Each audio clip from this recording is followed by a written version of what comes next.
시청자분들 반갑습니다. 멘토의 투자노트 이주호 멘토입니다. 자, 오늘은 이주호의 탑다운 시간이고요. 거시경제부터 시장 분석 그리고 기업까지 하나씩 살펴보는 시간 가져보도록 하겠습니다. 자, 오늘 국내 증시 좀 삼성전자의 반등 그리고 삼성전자가 반등하니까 하이닉스는 좀 하락했습니다. 하지만 삼성전자 오늘 이슈가 하나 있었는데 엔비디아 쪽으로 HBM 조건부 승인에 대한 뉴스가 나왔는데 이게 사실 또 대만 쪽에서 나온 뉴스라서 이게 정말 사실일지 아닐지는 확인이 좀 필요합니다. 그리고 그동안 계속 뭐 설만 가득했기 때문에 이게 양치기 소년이 되는 것이 아니냐 뭐 이런 우려도 있습니다만 그래도 그러한 소식과 더불어서 삼성전자 오랜만에 좀 반등 강하게 나왔다 이렇게 볼 수 있겠고, 오늘의 시장 주인공은 2차전지였습니다. 최근에 테슬라 주가가 심상치 않게 좀 상승 계속 나오고 있고요. 특히나 지금 2차전지 쪽 관련해서는 LG에너지 솔루션에 계속되는 호재, 그리고 오늘 또 포스코 홀딩스가 아르헨티나 리튬 광산에서 수산화 리튬 관련된 공장에 대한 가동 소식이 함께 전해지면서 오늘 포스코 퓨처엠 좀 급등 나왔고요. 그 외에 2차전지단 대부분 종목들 상승이 나왔습니다. 그리고 사실 요즘에 이 소식을 또 모르시는 분 없을 것 같은데, 로제의 아파트가 사실 뭐 지금 영국 차트 4위 그리고 뭐 빌보드 탑 100 안에 들어갈 것이다 라는 얘기까지 나오면서 지금 YG 플러스가 연일 상승세입니다. 지금 이번 달만 벌써 150%가 올랐는데, 과연 이러한 지금 시장이 어려운 가운데 테마주 그리고 이슈가 있는 종목군들의 쏠림 현상, 과연 이런 것들이 이번 주도 이어질지. 이번 주는 또 미국 빅테크 기업들의 실적 발표까지 있기 때문에 많은 이벤트들 속에서 우리가 한 주 동안 대응을 잘할 수 있기 위해서 오늘도 제가 도움이 될 만한 내용들 말씀드려 보도록 하겠습니다. 자, 일단 첫 번째로 지난주 미국 증시에 대해서 리뷰를 좀 해볼게요. 첫 번째로, 자, 지난주에 10월 PMI 지표 발표가 있었는데 지금 제조업 PMI부터 시작해서 합성 PMI, 서비스 PMI 모두 다 예상치를 상회했습니다. 그러면서 실업 지표가 개선되면서 이제 뭐 실업 수당 신청 감소하고, 그러니까 고용이 괜찮다. 그리고 지금 경제 지표도 잘 나온다. 이게 무슨 말이냐면 미국 경제는 탄탄하다라는 얘기가 경제 지표를 통해서 나와주고 있다는 거고, 이로 인해서 지금 이제 11월 달에 FOMC 회의가 있을 예정인데 지난번에 50bp 금리 인하 B컷을 진행했는데 이번에는 금리 인하 안 할 수도 있겠다라는 이야기도 나오고 있는 상황입니다. 그럴 법만도 한 것이 지금 어떻게 보면은 고용이 조금 그때 9월에 금리 인하를 좀 했던 이유가 고용이 조금 빠르게 식어가고 있다라는 그런 상황 속에서 이제 연준의 선제적인 조치였다고 한다면, 지금은 제가 봤을 때는 이게 뭐 이번 주에 고용 지표를 봐야 되겠지만 고용이 빠르게 이제 식는 게 아니라 어느 정도 지금 타이트하다라는 것을 아마 이번 고용 지표를 통해 확인할 수 있지 않을까 이렇게 생각을 합니다.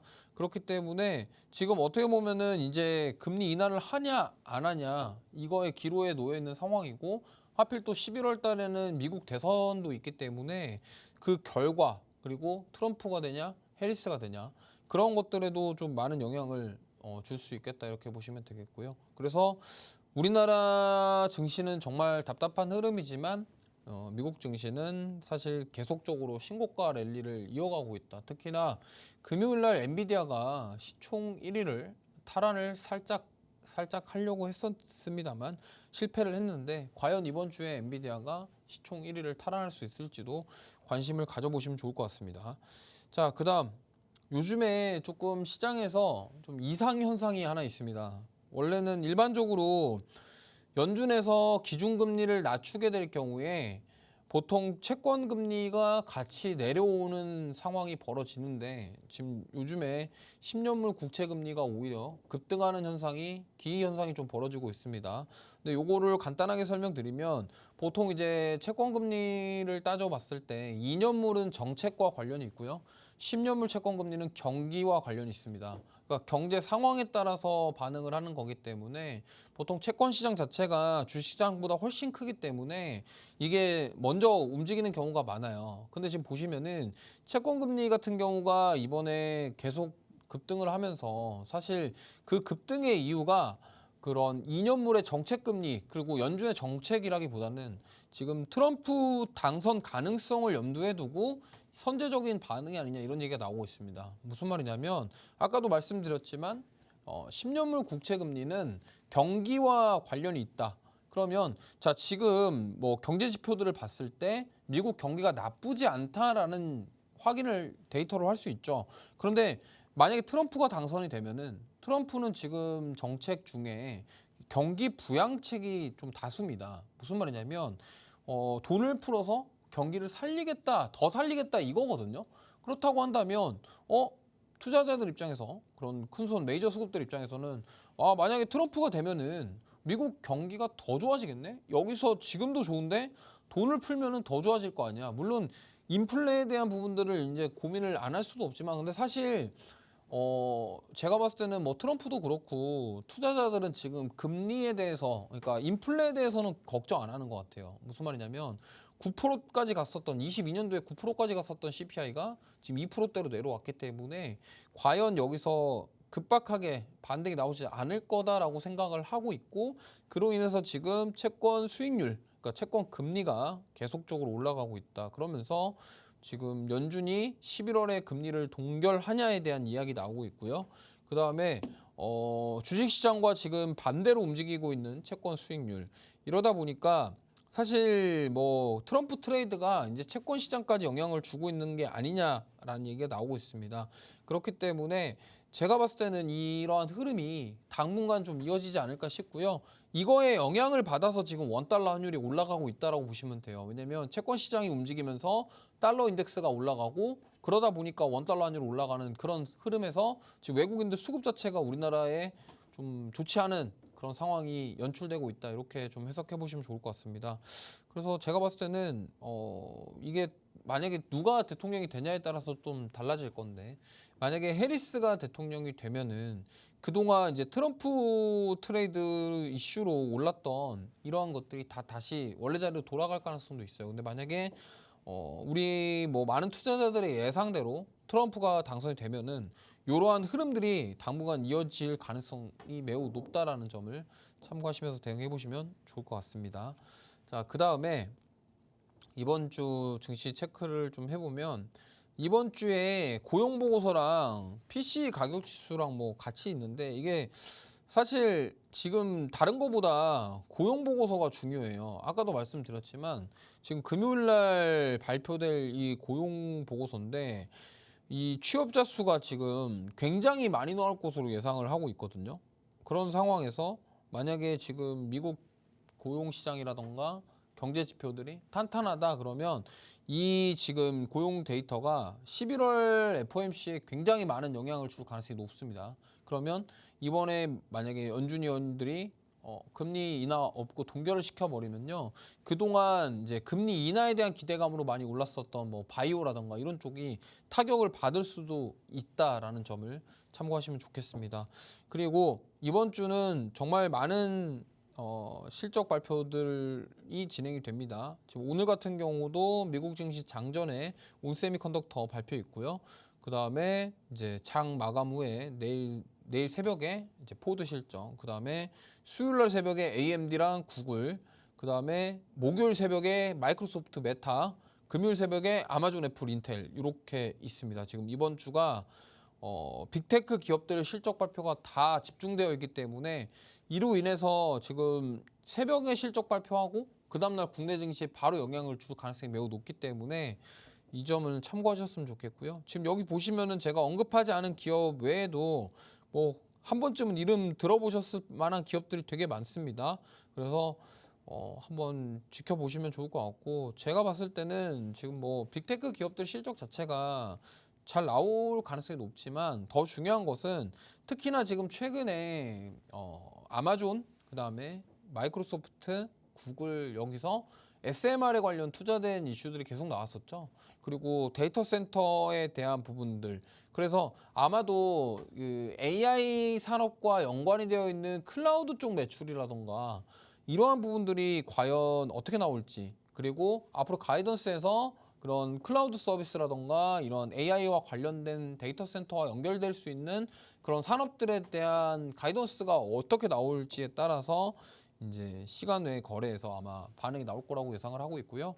결과적으로 말씀을 드리면 이번 주에 빅테크 기업들 실적 발표에 따라서 미국 증시의 방향성이 정해질 가능성이 높고, 뭐 추가적인 상승이 나온다든가 아니면은 실망스러운 결과에 따른 강한 차익 매물이 나온다든가 둘 중에 하나가 정해질 건데, 국내 증시도 이에 동조하는 흐름이 나올 가능성이 높다라고 보고 있습니다. 특히나 이제 만약에 이제 뭐 AI 쪽 수익성이라던가 AI 산업에 대한 가이던스가 부정적으로 나온다 그러면 다시 한번 이제 뭐 엔비디아 발 이슈로 이제 더 빠질 가능성이 있어요. 특히나 하이닉스라던가. 그래서 삼성전자 같은 경우는 여기서 더 빠지겠냐 이런 얘기도 있지만 어쨌든 하이닉스 쪽이 타격을 받을 가능성이 높습니다. 그렇기 때문에 이번 주 실적은 꼼꼼하게 체크를 해보시는 게 좋을 것 같고요. 사실은 뭐 어떻게 나올지는 아무도 모릅니다. 아무도 모르기 때문에 우리가 뭐 계속적으로 나오는 이슈들 이런 걸 팔로우 하셔가지고 체크해 보시는 게 중요할 것 같습니다. 자, 그래서 오늘 국내 증시 마감 체크를 좀 해보도록 할 건데요. 일단은 지금 보시면은 코스피가 오늘 그래도 좀 의미 있게 반등을 해줬습니다. 삼성전자의 상승과 함께 좀 1% 이상 상승 마감했는데, 이번 주 저번 주 뭐 이번 주 어떻게 방향이 나올지 모르겠습니다만 저번 주에 2600선에서 계속 돌파하지 못하고 조금 2600선만 가면은 빠지고 이런 형태의 흐름을 보였는데, 그래도 오늘 월요일인데 조금 돌파 나와준 거는 좀 저는 긍정적으로 생각을 합니다만, 이게 사실 뭐 여기서 이제 이 박스권에서 얼마나 세게 올라갈 거냐에 대한 부분들이 남아 있어서, 만약에 여기서 2,700으로 다시 갈 수 있을지, 아니면은 다시 이 2,600을 못 뚫고 빠져서 뭐 2,500까지도 한번 내려갈 수 있을지는 아마 이번 주랑 이제 미국 대선 그 이후에 11월 중순쯤에는 방향성이 나오지 않겠나 이렇게 보고 있습니다. 그리고 오늘 사실 코스피 같은 경우는 삼성전자 오르면서 반도체 종목군들 소부장단에서 많이 올라줬어요. 그러다 보니까 코스피가 좀 강한 모습을 보였고요. 코스닥 같은 경우는 오늘 740선을 회복을 했는데, 사실 코스닥은 2차 전지 쪽에서 오늘 다 끌어줬습니다. 특히나 이제 뭐 대부분의 그런 2차 전지 기업들 위주로 좀 반등이 의미 있는 반등이 나왔고요. 뭐 제약바이오 관련 종목들은 일부 종목들에 한해서만 좀 상승이 나오면서 다른 종목 쉬어갔는데, 오늘 코스닥 상위에 있는 2차 전지 쪽 이쪽이 오늘 힘을 내주면서 좀 상승이 나왔다, 이렇게 볼 수 있겠습니다. 자, 그래서 지금 이번 주 시장 분위기 자체가 어떻게 보면은 뭐 이번 주뿐만이 아니라 최근의 시장 분위기가 굉장히 어렵습니다. 굉장히 뭐 어렵다라는 말을 드리는 게 왜 그러냐면, 하루는 반도체, 하루는 뭐 2차 전지, 하루는 바이오. 이게 매일매일 흐름이 달라요. 그러다 보니까 지금 시청자분들께서 나는 반도체 보고 있는데 갑자기 반도체 빠져버리고 바이오랑 2차 전지 수급 빠지니까 야, 이거 그러면은 2차 전지랑 바이오 사야겠다. 그러고서 또 옮겼는데 갑자기 그 다음날 반도체 올라가고, 이게 지금 계속 순환매가 빠르게 이루어지고 있거든요. 그렇기 때문에 이 부분에 있어서 좀 대응이, 좀 유연한 대응이 필요할 것 같고, 뭐 한쪽으로 치우쳐서 좀 비중을 크게 들어가셔서 이쪽은 진짜로 반등한다 이렇게 생각하시기보다는 좀 여러 가지 방향을 열어두고서 좀 두루두루 고민해 보시는 게 좋을 것 같고, 아무래도 세 가지 섹터 중에 지금 가격적인 매력이 있는 구간대는 아무래도 진짜로 2차 전지 쪽이 좀 매력이 있습니다. 바이오 쪽은 너무 많이 올랐고, 반도체도 지금 뭐 매력적인 구간이긴 해요, 사실. 그렇기 때문에 과연 이번 주 빅테크 기업 실적 발표가 잘 나오면 반도체 쪽으로 수급이 들어올 수 있을지, 그리고 테슬라뿐만이 아니라 지금 2차 전지 전방위 산업단에서 우리나라에서 반등 흐름이 나오고 있기 때문에, 그러면 2차 전지를 봐야 되나 반도체를 봐야 되나 이런 쪽에서 고민하시면 좋겠고, 만약에 지금 바이오 쪽에서는 지금 미국 대선이랑 금리, 그러니까 FOMC 금리 결정 이후에 어떠한 변동성이 나올지 좀 알 수 없는 상황이기 때문에 저는 FOMC 이후까지는 좀 지켜보자라는 말씀 드려보도록 하겠습니다. 자, 그러면 잠시 쉬었다 와서 섹터별 이슈들 하나씩 체크를 하고 그리고 종목들 살펴보도록 하겠습니다.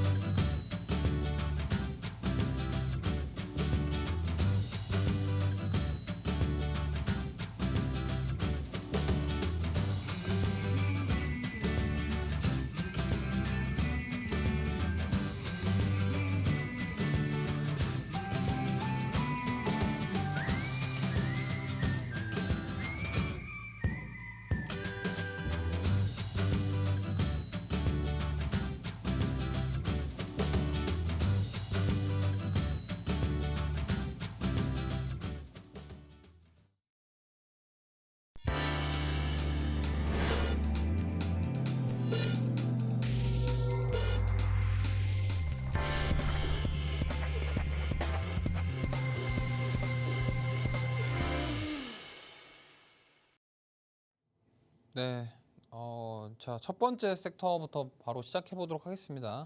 첫 번째 섹터는 2차 전지입니다. 자, 2차 전지 오늘 사실 포스코홀딩스 리튬 공장 가동 소식으로 인해서 포스코 퓨처엠이 급등이 나왔는데 사실 지금 최근에 계속적으로 얘기가 나오고 있는 게 LG에너지솔루션에서 뭘 한다 얘기가 계속 나오고 있죠. 특히나 벤츠의 원통형 배터리, 그다음에 테슬라의 원통형 배터리, 그리고 캐나다 쪽 공장 가동. 이게 LG에너지솔루션 하나의 기업에서 나오는 소식들입니다. 최근에. 그러면 지금 많은 분들이 생각하기에는 2차 전지가 그동안 안 좋았고 실적이 안 좋았고 뭐 화재 이슈도 있었고 뭐 업황 뭐 캐즈 막 별의별 얘기가 다 있었잖아요. 그러니까 지금 그 LG에너지솔루션이 그 악재를 덜어내고 사실 뭔가 계속 보여주고 있다라는 점. 그렇다고 한다면 지금 뭐 위축되어 있는 거는 맞습니다. 2차 전지에 대한 실적이라던가 뭐 이런 업황에 대한 부분들이 아직은 완벽하게 회복됐다라는 걸 확신할 수는 없지만 최근에 이제 GM도 그렇고요, 테슬라도 그렇고 이제 실적 발표를 통해서 전기차에 대한 판매량에 대한 어느 정도의 의미 있는 반등 이러한 것들이 뭐 전방위 산업에 영향을 줄 것이냐에 대해서는 아직은 확신할 수 없지만은 그래도 지금 LG에너지솔루션부터 포스코까지 지금 기업들의 행보를 봤을 때 만약에 2차 전지가 지금 앞으로 계속적으로 이러한 흐름이 나올 것이라고 한다면 이러한 기업들이 이러한 행보를 저는 보여주지 않을 것이다라고 생각을 해요. 무슨 말이냐면 결국에는 이 원통형 배터리를 통해서 앞으로 산업이 계속적으로 회복될 가능성이 높다라는 점에 대해서 지금 기업들은 주시를 하고 있다 이렇게 보시면 되겠고 이게 왜 그러냐면 지금 원통형 배터리 같은 경우가 왜 자꾸 부각을 받냐면 이게 중소형 차량에게 지금 이제 원래 우리나라 3원계 배터리 그러니까 하이니켈 배터리를 넣었었는데 이제 앞으로 지금 테슬라 같은 경우도 대부분 다 중소형 차량에는 LFP 배터리를 탑재를 하고 있고 이제 앞으로는 원통형 배터리를 쓰겠다. 이제 그 이유가 뭐냐면 출력이라던가 비용이라던가 이런 부분 때문이거든요. 그러니까 뭐 쉽게 말씀드리면 우리나라에서 일반적으로 만들고 있는 3원계 배터리, 그러니까 NCMA 배터리 같은 경우는 보통 고출력을 내는 차량에 적합한 배터리입니다. 그렇기 때문에 뭐 예를 들면은 좀 가격대가 높고 이제 뭐 비싼 차종 위주로 우리나라 3원계 배터리를 사용을 했고 보통 이제 그런 좀 중저가형 차량 같은 경우는 LFP 배터리를 탑재하는 경우가 많았습니다. 그렇기 때문에 앞으로 만약에 이 원통형 배터리가 이제 시장에서 부각이 되면은 결국에는 LG에너지솔루션에서 만들어내는 원통형 배터리가 앞으로 회사에 그리고 산업에 전반적으로 뭔가 좋은 방향을 만들어줄 수 있는 그런 분위기를 만들어갈 수 있기 때문에 저는 이 부분에 대해서 좀 긍정적으로 생각하고 있기 때문에 보시면 좋을 것 같아요. 자, 그래서 첫 번째 종목 보면은 역시나 이제 LG에너지솔루션입니다. 이 최근에 사실 LG에너지솔루션 흐름이 굉장히 좋았죠. 특히나 8월 5일부터 지금 단기간 동안 좀 강한 상승이 나왔어요. 그래서 지금 많은 분들이 생각했을 때 이게 찐반등이 맞냐 아니면 이게 뭐 데드캣 바운스냐 뭐 이런 얘기도 있는데 지금 데드캣 바운스 같지는 않아 보여요. 왜냐면 8월 달 저점이 31만 1,000원이었는데 지금 44만 4천 원 찍고 살짝 조정이 나왔습니다만 가격대가 잘 버텨줬거든요. 그렇다고 한다면 지금 LG에너지솔루션에서 준비하고 있는 것들 그리고 뭐 3분기, 4분기까지도 실적이 막 그렇게 눈에 띄게 막 개선되는 모습이 나오진 않겠지만 만약에 저는 내년부터 이제 본격적으로 원통형 배터리에 대한 부분들이 양산되기 시작한다고 한다면 저는 가능성이 있다고 생각합니다. 그렇기 때문에 뭐 LG에너지솔루션은 뭐 단기적으로 대응하시기보다는 이거는 이제 2차 전지 쪽은 저는 중장기관점으로 좀 보시면 좋을 것 같아요. 왜냐면 과거에 2차 전지를 나왔을 때 그때만큼의 상승까지는 아니더라도 어느 정도 그동안 빠졌던 부분에 대해서 회복될 가능성이 매우 높다라는 점이 저는 긍정적이라고 보고 있고 이제 사실 아까도 말씀드렸지만 여기서 나빠질 이 산업에서 뭐가 나빠질 만한 요소가 거의 없어요. 그렇기 때문에 이제 제가 봤을 때는 본격적으로 반등하는 구간이 아니냐. 그리고 이제 여기서 실적에 대한 부분까지도 돌아선다 그러면 캐즘을 극복하고 이제 반등한다. 다시 사이클이 상승 사이클로 돌아온다. 이렇게 좀 해석해 볼 수가 있을 것 같기 때문에 저는 보시면 좋을 것 같아요. 그래서 엔솔 뭐 오늘 SDI가 좀 더 강했는데 셀업체들은 지금 이렇게 보시면 됩니다. 이제 원통형 배터리랑 전고체 배터리 모멘텀이 있어요. 그리고 LFP 배터리까지 모멘텀이 있는데 그 모멘텀들을 토대로 해서 지금 어느 정도 기대감으로 이제 앞으로 좋아질 것이다라는 그런 부분들이 주가를 끌어올려주고 있다 이렇게 보시면 좋을 것 같습니다. 자, 그다음 포스코 퓨처엠인데요. 사실 포스코 퓨처엠 같은 경우는 과거에 LG에너지솔루션과 작년이죠. 작년에 30조 가까운 양극재 공급 계약을 이미 맺었었어요. 그러니까 이미 포스코 퓨처엠은 LG에너지솔루션이랑 양극재 공급 계약이 맺어진 상태고 최근에도 뭐 1.7조짜리 업체 명을 기업 명을 밝히진 않았지만 그러한 수주 공시도 있었고요. 그러다 보니까 사실 포스코 퓨처엠 같은 경우도 8월 5일날 저점 이후에 주가 많이 회복하고 있는 상황인데 지금 진짜 많이 빠졌었어요. 이 종목도. 그때 양극재 관련주들 잘 갈 때 진짜 많이 갔었고 많이 빠졌고 특히나 이제 포스코 퓨처엠 같은 경우는 우리나라의 유일한 음극재 생산 능력이 있는 기업입니다. 그렇기 때문에 이러한 점들을 감안했을 때 앞으로 2차 전지 섹터 전반적으로 반등이 나온다 그러면 포스코 퓨처엠도 사실 이게 같이 동반해서 올라갈 가능성이 매우 높다라는 점. 특히나 이제 엔솔과 직접적으로 계약을 30조짜리 계약을 맺고 있는 상황.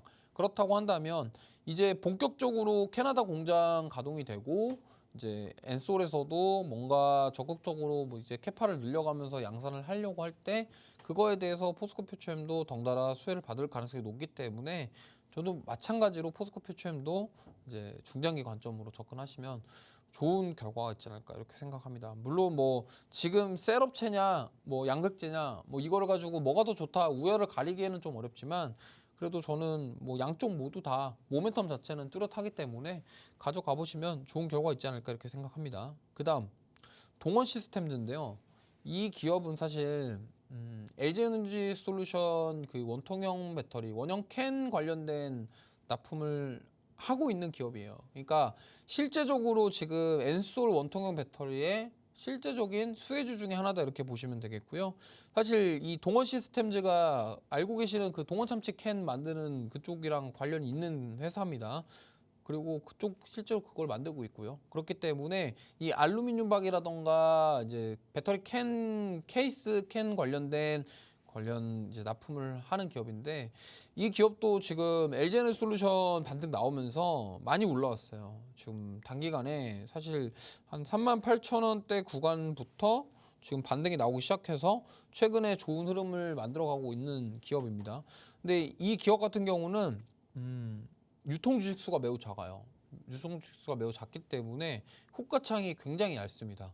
액면가도 5,000원이에요. 그러니까 유통 주식수가 너무 작기 때문에 뭐 큰 손이 들어와가지고 한번 세게 사면은 막 주가 호가창이 확 비어가지고 확확 움직이는 그런 경향이 있어서 투자하기에는 사실 좀 어려운 종목입니다. 무슨 말이냐면 이러한 반등 사이클 타점을 제대로 잡질 못하면 그 호가창이 확확 바뀌니까 그거에 대해서 겁먹게 되면 이게 대응이 어려운 거죠.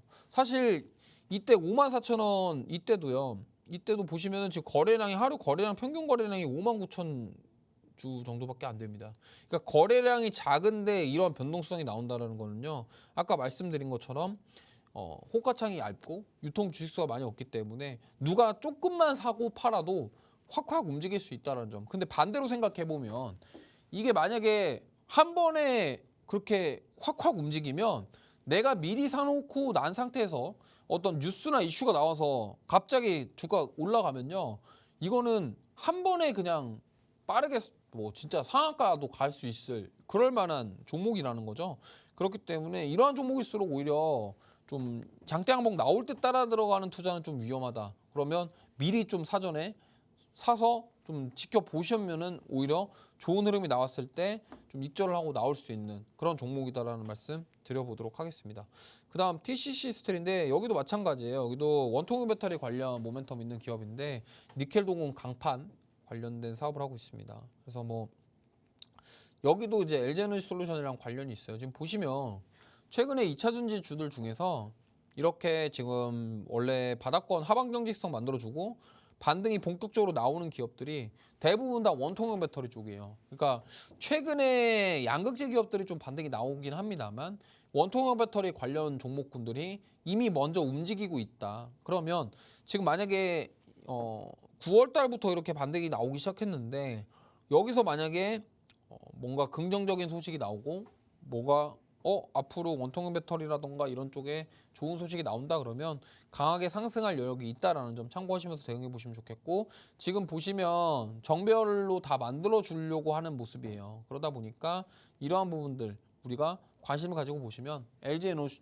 솔루션도 좋지만 그 밑단에 있는 소재나 부품, 장비 기업들도 우리가 유심히 살펴봐야 되겠다라는 말씀 드려보겠습니다. 그 다음 두 번째는 원전입니다. 제가 타이틀을 이렇게 적어봤는데 아마존이 끌고 트럼프가 미는 중. 이게 왜 그러냐면 원전 같은 경우는 트럼프가 굉장히 긍정적으로 보고 있는 그런 산업이에요. 그러니까 이 에너지 산업 중에 트럼프는 화석연료를 좋아하거든요. 근데 약간 뭐 저도 이제 제가 트럼프가 아니라서 잘 모르겠지만 원전이 그 신재생 에너지와 화석연료와 약간 중간다리 걸쳐 있어요. 그러다 보니까 특히나 이제 SMR 같은 경우를 트럼프는 굉장히 긍정적으로 보고 있고 이 산업에 대해서 앞으로 뭐 화석 에너지를 토대로 이거를 더 개발하고 발전시키겠다는 얘기도 했을 정도로 트럼프가 좋아하는 산업이다. 근데 심지어 이런 상황에서 아마존부터 시작해서 미국 AI 데이터 센터 사업을 하고 있는 빅테크 기업들, 구글, 마소, 아마존 이 세 가지 기업들이 지금 원전에 투자를 하고 있다는 겁니다. 그렇기 때문에 최근에 원전주들 흐름이 좋고요. 그리고 만약에 이번 실적 발표에서 이런 AI 데이터 센터라던가 AI 산업에 대한 긍정적인 가이던스가 나온다면 아마도 이 원전 투자에 대해서 다시 한번 더 재조명 받을 가능성이 높아요. 무슨 말이냐면 지금 트럼프가 원전에 대해서 긍정적이고 그 다음에 지금 미국 빅테크 기업들이 데이터 센터라던가 전력 공급을 위해서 대체로 SMR이 필요하다. 라는 얘기를 계속 하고 있기 때문에 만약에 그렇다고 한다면 트럼프가 당선됐을 때 지금 SMR 관련주들의 랠리가 나올 수가 있다라는 점, 그 부분을 참고하셨으면 좋겠습니다. 그 다음에 뭐 사실 이 뭐 SMR이라던가 원전이라던가 대장은 두산 에너빌리티가 맞아요. 우리나라 대장은 확실히 두산 에너빌리티가 맞고 최근에 두산도 8월 5일 이후에 계속적으로 저점을 약간씩 높여가고 있는 좋은 흐름이 나오고 있습니다. 근데 뭐 사실 우리가 생각한 것보다는 좀 움직임이 답답한 편이죠. 왜냐면 그때 7월 달에 체코 원전 수주 이슈 나왔을 때 25,000원까지 갔다가 15,000원까지 다시 빠졌다가 그러고 나서 조금 올라오는 상황이라 사실 저기 이제 체코 원전 수주 전쯤에 매수하셨던 22,000원대, 23,000원대 매수하셨던 분들은 답답하실 수도 있어요. 하지만 제가 봤을 때는 이거는 이제 원전은 단기적인 이슈로 볼 게 아니라 중장기적으로 그리고 이제 그 미국 빅테크 기업들이 과연 그쪽에 투자를 해가지고 어떠한 결과가 만들어지는지 그리고 그 투자의 여파가 우리나라에 어떤 영향을 줄지도 고민을 해봐야 됩니다. 왜냐하면 23년도에 반도체 랠리가 시작됐던 이유 중에 하나가 스타트를 사실 챗 GPT가 끊었어요. 그러니까 그때 처음에 23년도 1월 달에 그 셀바스 AI라는 종목이 이제 음성 인식 챗 GPT 관련돼서 이슈 받으면서 그때 AI 종목들이 먼저 가기 시작했고 그다음에 본격적으로 HBM 관련주들 움직인 게 4월 달이었습니다. 그때부터 한미반도체 달리기 시작했거든요. 물론 그 전부터 조금씩 움직임이 나왔습니다만 그때 이제 지금 HBM 대장주라고 불리는 뭐 테크웨잉이라든가 이런 종목들이 그때 랠리가 나왔단 말이에요. 왜냐면 빅테크 기업들도 AI 음성인식 이거 사업한대. 그게 가장 컸어요. 그렇기 때문에 올라갔고 그 다음 단에 올라갔던 게 전력기기. 이렇게 AI와 관련돼서 파생된 산업들이 계속적으로 얘가 나오면서 주가가 잘 올라갔기 때문에 이번에 원전 같은 경우도 저는 당연히 이제 뭔가 그런 데이터 센터를 위해서 필요한 에너지를 공급하기 위한 수단 중에 하나로 우리가 여겨볼 수가 있기 때문에 전력기기와 마찬가지로 원전 관련 종목군들도 올라갈 가능성이 높다. 특히나 어떠한 SMR에 대한 부분들이 이제 기대감이 현실화가 되는 그런 시점이 온다고 한다면 이 부분에서 저는 굉장히 높은 점수를 받을 것이다. 지금 어떻게 보면은 약간 그런 SMR이 조금 뭔가 활성화가 되고 그거에 대한 기업들의 니즈가 크다고 한다면 저는 밸류에이션 프리미엄 더 줘야 된다고 생각을 하고 있기 때문에 어쨌든 이거에 대한 부분들은 아직 주가에 반영되지 않았다라는 점 참고하시면서 대응해 보시기 바랍니다. 그다음 BHI인데 최근에 중소형단에서 이제 원전주들 중에 가장 강한 종목 중에 하나예요. 원래 과거에 윤석열 대통령 당선되기 전에 그때 원전주들 랠리 나왔을 때 그때 대장이 한신기계였습니다. 한신기계였는데 최근에 대장이 우진엔텍, BHI 이렇게 대장주가 완전히 바뀌었어요. 그러니까 어떻게 보면은 이제 그 원전과 관련돼서 물론 설계나 시공 같은 경우는 뭐 시공은 두산에너빌리티가 하고 이제 한전기술 같은 경우가 설계를 하고 그 다음에 한전 KPS가 AS 담당을 하고 유지보수 담당을 하고 이런 쪽으로 나눠져 있는데 그 밑단에 있는 종목군들이 제어 계측 기술 이런 것들을 가지고 있는 기업들이 있어요. 그러니까 원자로 안에 뭐 계측기 이런 것들에 대한 납품을 하는 기업들이 지금 최근에 각광을 받고 있고 특히나 SMR 관련해서는 그 제어 계측기 그다음에 어떠한 열 감지기 이런 것들을 기술력을 가진 기업들이 저는 굉장히 부각을 받을 것으로 보고 있고 BHI가 그 중에 하나이다 이렇게 보시면 되겠고 최근에 상승 탄력 굉장히 좋죠. 그래서 저는 이제 만약에 원전 랠리 제대로 가면은 이런 대장 역할을 하는 종목군들이 추가 상승 여력을 충분히 가져가 볼 수 있다 이렇게 좀 보고 있으니까 참고해 주시기 바랍니다. 자 그다음 한전 KPS인데 아까 말씀드렸지만 여기가 유지보수 약간 AS 이런 느낌이라고 좀 보시면 될 것 같아요. 그래서 사실 7월 18일 날 이 종목도 윗골이 강하게 거의 상한가까지 갔다가 다 뺀 다음에 다시 반등 나오고 있는데 근데 굉장히 많이 올라왔어요. 지금 거의 이때 그 체코 원전 수주 발표 났을 때만큼의 가격대는 아니지만 거의 근접한 수준으로 최근에 이쁘게 우상향하고 있습니다.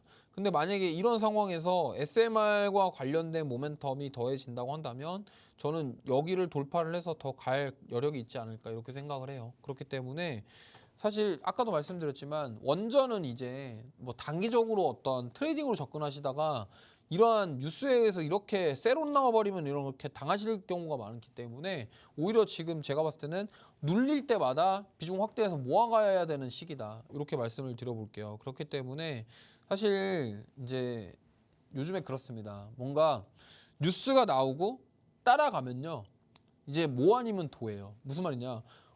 실적이 잘 나왔고 어닝 서프라이즈 나와서 장대 한봉 나와서 따라 들어갔는데 그 다음날 빠져버리고 시간에서 10% 올랐는데 그 다음 또 빠져버리고 이따가 얘기할 거가 또 그런 게 있거든요. 그러니까 이러한 세론이 정말 강하게 나오고 있다는 게 뭐냐면 투자자분들이 길게 안 본다는 소리예요. 그러니까 짧게 지금 조금만 올라도 팔고 정리하고 바꾸고 시장 분위기가 그렇다 보니까 그런 건데 요 흐름이 뭐 당분간 이어질 수 있겠지만 이런 원전처럼 앞으로의 성장성, 모멘텀이 있는 기업들은 오히려 그런 단기적으로 매매하기보다는 좀 모아가서서 수익을 극대화할 수 있는 전략을 세워보시는 게 좋을 것 같습니다. 그 다음 이제 우진엔텍인데요. 마찬가지예요. 최근에 우진엔텍이 이제 최근에 좀 강하게 올라오고 있거든요. 그러니까 10월 14일 날 저점이 15,350원이었는데 좀 많이 올랐습니다. 짧은 기간 동안. 그래서 이렇게 지금 최근에 대장주가 아까 말씀드렸다시피 BHI, 우진엔텍 이런 종목이기 때문에 이런 중소형단에서는 이 종목 보시면 좋겠고, 그다음에 시총상위 종목군들 중에서는 뭐 좀 시총이 큰 종목군 중에서는 두산에너빌리티, 한정기술, 그다음에 한정 KPS 이런 정도로 한번 접근해 보시면 좋을 것 같습니다.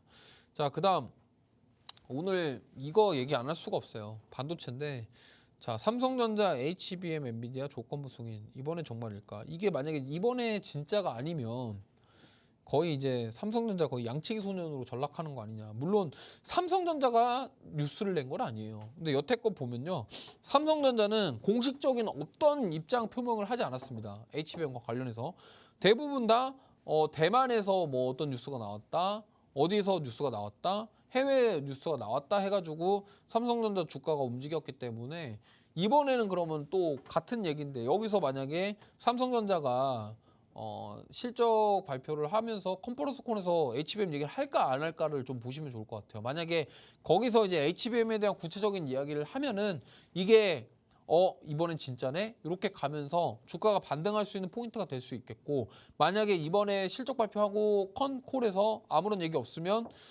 사람들이 이제 노심초사하겠죠. 이게 또 그냥 와전된 소식 아니냐, 뭐 이렇게 볼 수가 있기 때문에 그거 중요하다라는 점 참고하시면 좋겠고요. 자, 그래서 삼성전자 오늘 좀 의미 있는 반등이 나왔는데, 지난주 금요일만 해도 거의 뭐 55,700원, 야 이거 5만 원까지 가는 거 아니냐 뭐 이런 얘기들이 많았었는데, 그래도 오늘 좀 의미 있게 반등이 나왔는데, 요게 과연 의미 있는 반등이 될지 아니면 연속적으로 이어갈지 아니면 데드캣 바운스가 될지 이거는 좀 더 지켜봐야 될 것 같습니다.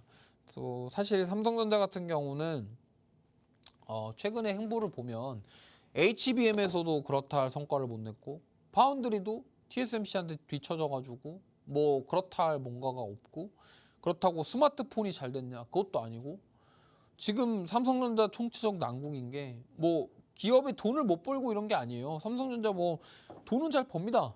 돈은 잘 버는데 지금 문제가 하이닉스에 추월당하겠다 이거거든요. 결국에는 하이닉스랑 시가총액이 거의 3배 이상 차이 나는데, 여기서 만약에 지금 반도체 쪽이 하이닉스 영업이익보다 못하다라는 점은 굉장히 삼성전자 입장에서는 이제 1등을 하던 기업이 어떻게 보면은 따라잡힐 위기에 놓였다라는 거거든요. 그렇기 때문에 하이닉스는 여기서 이제 더 분발하려고 할 것이고, 그러면 삼성전자도 뭔가 대책이 나와줘야 그 다음부터 좀 반등할 수 있을 건데, 사실 그동안 대책 자체 다운 대책이 안 나왔고, 뭐 잠정 실적 발표 이후에 뭐 부회장이 사과문을 올리는 이례적인 상황이 나왔습니다만, 지금 제가 봤을 때는 삼성전자는 사과문을 올릴 게 아니라 앞으로 회사에서 방향을 어떻게 잡는다에 대한 브리핑이 나와줘야 되는데, 저는 그게 이번 실적 발표 이후 컨콜에서 나오지 않을까 이렇게 생각을 하고 있습니다. 그 부분 지켜보시면 좋겠고요. 그다음 이오테크닉스인데, 이오테크닉스는 사실 우리가 많은 분들이 알고 계시다시피 삼성전자 HBM 밸류체인에 포함되어 있는 기업입니다. 근데 요즘에는 다른 행보를 보이고 있어요. 아무래도 이 이오테크닉스가 TSMC 고객사이기 때문에 그쪽에 장비를 납품하고 있는 부분이 있어서 그 부분에 있어서 좀 부각을 받는다고 보시면 되겠고요. 이오테크닉스가 가지고 있는 뭐 UV 드릴러라던가 커팅 장비 이러한, 그다음에 마커 이런 것들까지 조금 TSMC 향의 매출이 있기 때문에 이 부분에 있어서 최근에 TSMC 실적이 잘 나오기 때문에 TSMC 쪽에 수혜를 받을 수 있는 기업으로 분류되었다 보시면 되겠고, 최근에 TSMC 향 수혜를 받는 기업이 바로 에이징랜드라는 기업이 있습니다. 뭐 오늘 제가 따로 언급은 안 할 건데, 하여튼 그런 종목군들, 그 외단에 있는 종목군들도 지금 TSMC 향 모멘텀 있는 기업들은 좀 상승이 나오고 있다. 이오테크닉스도 마찬가지고. 근데 더 중요한 건, 만약에 삼성전자가 진짜로 이제 엔비디아에 HBM 납품한다 그런 얘기가 확실하게 되면은 이오테크닉스가 좀 반등이 나오지 않을까 이렇게 예상을 하고 있으니까 참고하시기 바랍니다. 그다음 TLB인데요. 이 TLB는 사실 최근에 갑자기 반등이 나오기 시작했습니다. 이게 뭐 때문에 그러냐면 ESSD라고 해서 그게 지금 부각을 받는 건데, 테슬라 향에 대한 지금 납품에 대한 이슈가 있습니다. 그래서 테슬라도 AI 서버 쪽에 대한 부분들 때문에 이 ESSD에 대한 주문을 하이닉스랑 이쪽에 하고 있다고 해요. 그러다 보니까 TLB가 그거 관련주로 엮이면서 지금 금요일부터 오늘까지 계속적으로 2거래일 연속 급등 나오고 있는데 사실 이 종목 주가 굉장히 많이 빠졌었고 완전히 그냥 더 빠질 데가 없는 바닥권이 아니냐 뭐 이런 얘기들을 많이 나왔었는데 사실 이 거래일 동안 이 반등은 저는 의미가 있다라고 생각을 하고 있고 이러한 종목군들은 사실 시가총액이 낮은 반도체 소부장단에 있는 종목이기 때문에 접근해 보셔도 괜찮지 않을까 말씀드려 봅니다. 자, 그다음 마지막 섹터입니다. 게임인데요. 지난주 금요일 날 중국 판호 획득에 성공했다라는 소식이 나오면서 시프트업이 시간에 상한가 갔었어요. 근데 오늘 처참하게 음봉 달고 마감했습니다. 보면은 이렇게 됐거든요. 시프트업이 이제 승리여신 니케가 중국 판호 발급을 받았다는 소식과 함께 지난주 금요일 날 시간에 거래해서 상한가 갔었어요. 근데 오늘 그 딱 정확하게 갭상승한 다음에 상승하는 거 같았는데 그냥 바로 빼버렸습니다. 이게 뭐 대표적으로 이제 좀 세론이 아닌가 싶은데 사실 이제 거래량이 좀 동반된 음봉이라 최근에 거래량이 이만큼 나온 적이 거의 없었거든요. 그러니까 상장하고 얼마 안 됐을 때 말고 지금 최근에 이러한 거래량이 나온 음봉이 나온 적이 없었어요. 그럼 이게 세론으로 끝인 거냐 이거에 대해서는 우리가 고민을 좀 해봐야 되고요. 결국에는 이렇습니다. 중국의 판호 발급을 받은 부분들은 긍정적. 그래서 그게 이제 앞으로 중국 쪽에 실적으로 반영이 될 것이냐 이 부분에 대해서 약간 글쎄오다 이렇게 판단을 한 것 같아요. 투자자들이. 왜 그러냐면 중국 판호 발급이 된 거가 중요한 게 아니라 뭐 사실 판호 발급을 받으면 보통 일반적으로 중국은 텐센트에서 퍼블리싱을 합니다. 근데 더 중요한 건 뭐냐면 중국 기업들이 만드는 게임 퀄리티가 지금 우리나라 만드는 퀄리티보다 훨씬 높아요. 그러니까 무슨 말이냐면 중국에서 만든 게임이 오히려 전 세계에 흥행하는 경우가 더 많아지고 있다는 거예요. 그러니까 과거에는 우리나라 게임이 잘 됐고 솔직히 그거에 대해서 뭐 그런 판호 발급을 받으면 옛날에 우리나라 게임 판호 발급 받았다 그러면 정말 많이 올랐었어요. 근데 최근에 보세요. 판호 발급 받는다고 하더라도 이제 그런 거죠. 중국 사람들의 인식 그런 것들 그리고 중국의 게임 그런 기술력이 굉장히 커졌다라는 거예요. 그러한 관점에서 과연 이 시프트업이 판호 발급을 받아서 중국 시장에서 자리매김할 수 있냐에 대한 부분에 글쎄요로 빠졌다라고 보시면 되겠고 이 부분은 이제 앞으로 지켜봐야 될 것 같습니다. 그렇기 때문에 이러한 판호 발급을 받았다라는 소식은 긍정적 하지만 이게 앞으로 연속적으로 될지는 좀 더 봐야 되겠다. 그 다음에 NC소프트도 마찬가지입니다. 리니지 2M이 판호 발급 받았는데 결국에는 지금 중국 사람들이 과연 이 리니지 M을 해서 거기에 지금 NC소프트의 최대 BM 강점을 가지고 있는 리니지 2M을 과연 흥행몰이 할 것이냐에 대한 부분 이런 거 지켜봐야 되겠다라는 말씀 드려보겠습니다. 자, 그 다음 넥슨 게임즈인데요. 이건 왜 갑자기 가져왔냐면 주가 빠진 거를 보여드리려고 갖고 왔습니다. 이게 사실 8월 초만 해도 넥슨 게임즈가 퍼스트 디센던트라는 게임이 스팀에서 흥행을 하면서 굉장히 주가가 단기간에 많이 올랐었어요. 근데 업데이트 한번 하고 나서 게시판이라던가 커뮤니티에 뭐 이거 막 엄청나게 쓴소리 듣고 나서부터 주가가 반토막 났거든요. 그러니까 오른 거 다 빠졌습니다. 그러니까 무슨 말이냐면 요즘에 그런 스트리머들, 유튜버들이라고 하죠. MCN 활동하시는 분들, 인플루언서들과 그런 커뮤니티 이러한 영향력을 게임이 굉장히 많이 받아요. 그러니까 이 게임이 업데이트를 한번 했는데 그게 평가가 안 좋다고 해서 주가가 이렇게 빠진 겁니다. 그러니까 이러한 것들을 지금 게임 주들을 투자하시는 분들은 주의하셔야 되겠다는 말씀을 드리고 싶어서 이 종목 말씀드리는 거고요. 항상 저는 뭐 게임주들을 선호하지는 않는 편입니다만 어쨌든 앞으로 이거에 대한 장기 연속성에 대해서는 좀 고민해 보셔야 되겠다는 말씀 드리겠습니다. 자, 오늘 그래서 탑픽 종목은 뭐냐? 앞에 나와 있는 섹터들에는 없는 종목입니다. 바로 시간이 없으니까 공개를 하면 티웨이 항공이라는 종목인데요. 갑자기는 아니고 사실 저는 이 LCC 저가 항공에 대해서 좀 최근에 되게 긍정적으로 보고 있고 물론 티웨이 항공이 최근에 대명 솔로 시즌과 경영권 분쟁에 지금 휩싸여서 약간 고려아연이랑 영풍 후속주 아니냐 뭐 이런 얘기들도 나오고 있는 상황입니다. 근데 저는 물론 경영권 분쟁 이슈도 있지만 저는 LCC 쪽 본연에 좀 집중해보자라는 취지로 좀 가져와 봤고요. 물론 거기서 경영권 분쟁까지 더해지면은 저는 오히려 주가가 더 강하게 반등할 수 있는 모멘텀이 될 수 있겠다라고 생각을 하고 있기 때문에 보시면 좋겠고, TA항공 제가 가져온 이유가 이거예요. 지금 세 번째 보시면요, 대한항공과 아시아나항공 결합 요거 인해서 지금 대한항공으로부터 유럽 여객 노선을 4개 노선을 이관받았어요. 로마, 파리, 바르셀로나, 프랑크푸르트 이렇게 4개 노선을 TA항공에서 받았습니다. 왜냐하면 이 기업 결합을 승인해주는 이씨라고 해서 유럽 쪽에서 이거 니네들이 독점하면 안 되니까 이관시켜라 그래가지고 이관시킨 거거든요.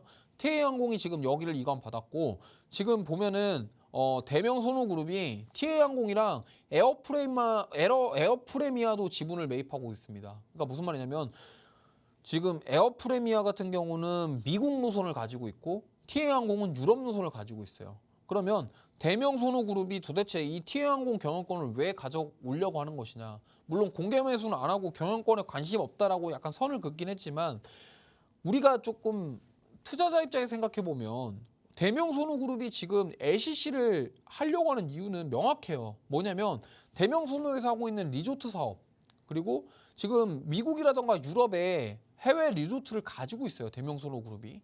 그러면 지금 딱 명확하게 맞아떨어지는 게 이 유럽 노선이랑 그다음에 미국 노선을 가지고 있는 두 가지 이 저가항공, 특히나 뭐 제주항공이라던가 에어부산이라던가 진에어 이런 것들은 대명선호에서 인수를 할 수가 없는 그런 상황이에요. 왜? 경영권을 이미 대한항공이랑 아시아나에 다 갖고 있기 때문에 그걸 안 되지만, 그나마 이제 TA항공이랑 에어프레이만 같은 경우는 노려볼 수 있다는 거죠. 그럼 뭐예요? 대명선호그룹이 그리는 그림은 본인들이 가지고 있는 미국이라던가 유럽 이런 리조트 사업과 이런 항공사와의 연결고리를 만들어서 시너지 효과를 만들기 위해서 지금 경영권을 하려고 하고 있다. 이렇게 좀 보시면 되겠고요. 결국에는 이 고려아연이랑 영풍 경영권 분쟁으로 인해서 사실 고려아연이 130만 원 갈지 누가 알았겠습니까? 공개 매수가 85만 원이었는데 그때 70만 원 언저리에서 한번 멈췄을 때 많은 사람들이 가겠어? 했는데 지금 130만 원이에요. 그러니까 이렇게 올라갈지는 어느 누구도 장담할 수 없고 예측할 수 없는 부분입니다. 근데 저는 말씀드리자면 내년에 이러한 LCC 저가항공 관련해서 기업들의 큰 변화가 있을 거예요. 그러니까 인수합병이라던가 이런 거 지금 보면은 진에어랑 에어부산이랑 그런 또 다 통합하려고 하는 모습들 나오고 있거든요. 그러니까 그런 것들이 합쳐지면은 결국에는 티웨이항공이랑 에어프레이마 입장에서도 거기 그 에어부산이랑 진에어랑 이런 데가 합쳐지면은 사실 여기가 설 자리가 이제 점점 줄어들어요. 그러면 TA항공, TA홀딩스 입장에서도 대명선호그룹과 뭔가를 해서 뭔가 된다 이런 것들도 나쁘진 않은데 경영권은 또 뺏기기 싫은데 이게 어떻게 될지는 지켜봐야 됩니다. 그래서 지금 지분 현황은 이래요. 예림당이랑 AP홀딩스 최대 주주인데 그 외에 지금 2대 주주가 대명선호입니다. 그래서 이거 보시면 좋겠고, 특히나 LCC 쪽 올해 매출액이 3조가 넘습니다. 그래서 대한항공, 아시아나항공 밑으로 지금 이런 매출들, 그러니까 앞으로 성장 가능성이 높다라는 점 참고하셨으면 좋겠습니다. 자, 오늘 하루도 정말 고생 많으셨고 이번 주도 많은 빅테크 실적 발표와 이벤트들이 있는 가운데 잘 대응하셔서 한 주 마무리 잘 하셨으면 좋겠습니다. 자, 오늘 하루도 남은 시간 잘 보내시고요. 감사합니다. 저는 다음 시간에 뵙도록 하겠습니다.